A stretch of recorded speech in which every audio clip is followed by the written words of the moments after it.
Hello hi नमस्कार मु लिपि वेलकम करुँची मो YouTube channel home cooking with लिपि को। तो फ्रेंड जदि आपण मैंने मो चैनल टी नुआ करी मो चैनल को सब्सक्राइब कर दिंतु आ मो वीडियो को सर्वप्रथम देखापी पाखर थी बेल आइकन रे क्लिक करके ऑल कर दिंतु। तो चलतु फ्रेंड्स आज रेसिपी स्टार्ट करवा। मु आज आपण बिरी चाउल रे चकुली बनईकी देखी। तो से मुझे नहीं अरुआ चाउल अरुआ चाउल को मु 7-8 घंटा है पानी रे बतरे की एमतीका रखीदे आठी साइड रे नहीं मु जो चोपा छड़ा बिरी को भी मुझेमतीका पानी देकी 8 घंटा पाई बतरे की रखीदे। मुझे यही बाउल ले गोटे बाउल नहीं चोपा छड़ा बिरी आ 2 बाउल नहीं मु अरुआ चाउल। आपन जेतिकी नेबे बिरी तार डबल नेबे आपन चाउल। तो एबे मु एगुडा को भल से पानी रे वाश कर नेबी आ वाश कला परे आपण मन को देखौची। एठी देखंतु मुइटा को वाश कर नैची भल से 2-3 थर पानी रे माटा को वाश कर नैची। आ एठी मु नैची गोटे ग्राइंडिंग जार को नैची। तो एबे मु प्रथमे से धीरे दे दोछि चावल को। मु चावल को देई के अल्प टिके सेतरे मु पानी देकी ताको मु ग्राइंड कर नेबी। आपण माने एटा को पूरा प्लेन करके ग्राइंड कर नेबे। तो तापर मुझे नहीं गोटे बड़ जगह को नहीं से मु जो ग्राइंड करके रखी थी चाउलटा को सेटा को दे दूची पेस्टा को। आपर मुझेमतीका सेम प्रोसेस रे एमतीका बाकी चाउल को भी मुझे ग्राइंड कर नेली।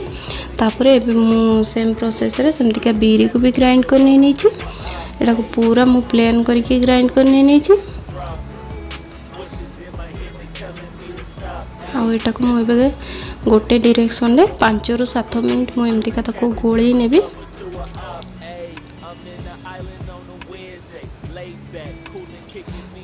तो ये मुझे को गोळे नहीं गोळे नेला परे मु याको एबे घोड़े की गोटे घंटा पाई छाड़ी देबी। गोटे घंटा हो बेटर गोटे जगह को काढ़ी देखी पारे केमतीका अच्छे लुण दे स्वाद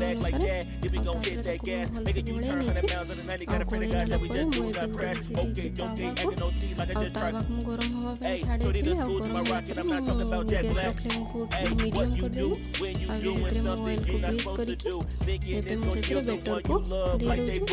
बेटर को मुझे गोटे चकुली सेप दे दूची पूरा हल्का हल्का आपण मैंने एमतीका ताको खेलई नेबे। और गैस रो फ्लेम को लो कर देथिबे। जदि तावाटा अधिका गरम थिबो तो चकुलटा भलो होबनी सेटा अधा अधा उठी उठी जिवो। तो तापरे मु छाड़ी देथिली 2 मिनिट पई ऊपर टिके सुखी गला परे एबे मु टिके ऑयल को चारिकड़ लगे दूची। तापरे मु एटा को उल्टै नेबे। एबे मो तळटा एबे हे जाईची तो मु एटा को एबे उल्टै नउची आ उल्टै के मु किछि टाइम पई छाड़ी देथिली। तो एबे मोर फास्ट चकुलटा बनी के रेडी हो जाइए। आपण मानक मु आ गोटे बनै के भी देखौची। एबे मु दे तावा रे जमार ऑयल देइनी तो मु आपण मानक बिना ऑयल ले बनै के देखौची। ए चकुलीटा आपण चाहिले ऑयल दे के बनै परबे नहले बिना ऑयल ले भी बनै परबे। एटा मु बिना ऑयल ले बनैछि। तो एबे मु इटी बेटरटा को पूरा भल से दे देली। तापरे मु एबे गैस रो फ्लेम को टिके एबे मु बढ़ाई देबी। तापरे मु 2 मिनिट पई छाड़ी देबी। 2 मिनिट परे मु एटा को उल्टै नेबी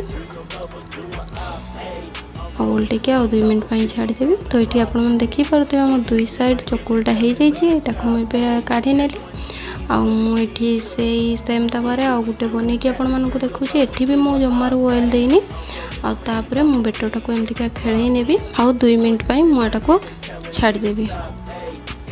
एबे एठी 2 मिनिट हो जाइए मु एबे साइड रो आउ टिके ऑयल दे दोची ऊपर ऊपर।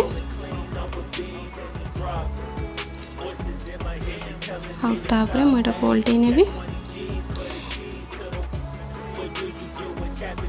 एबे एटा हमर हो जाइए मु आपण मन को देखौची। एठी हमर सब चकुली गुडा को बनी के रेडी हेछि। एटा बहुत सॉफ्ट भी हेछि आ पतला भी हेछि। आपण मैंने यहाँ को आराम से जेकोसी तरकारी सहित खाईपर बेसिकाली यहाँ मटर तरकारी सहित खावाई भल लगी था आईटा भी मोर डिस्क्रिप्शन बॉक्स रे लिंकटा दे देछि आपण सेठी भी जाकि चेक करि परिबे मो रेसिपी को। आ जदि मो रेसिपी आपण मानको भल लागुछि मो वीडियो को लाइक कर दियंतु और शेयर कर दियंतु।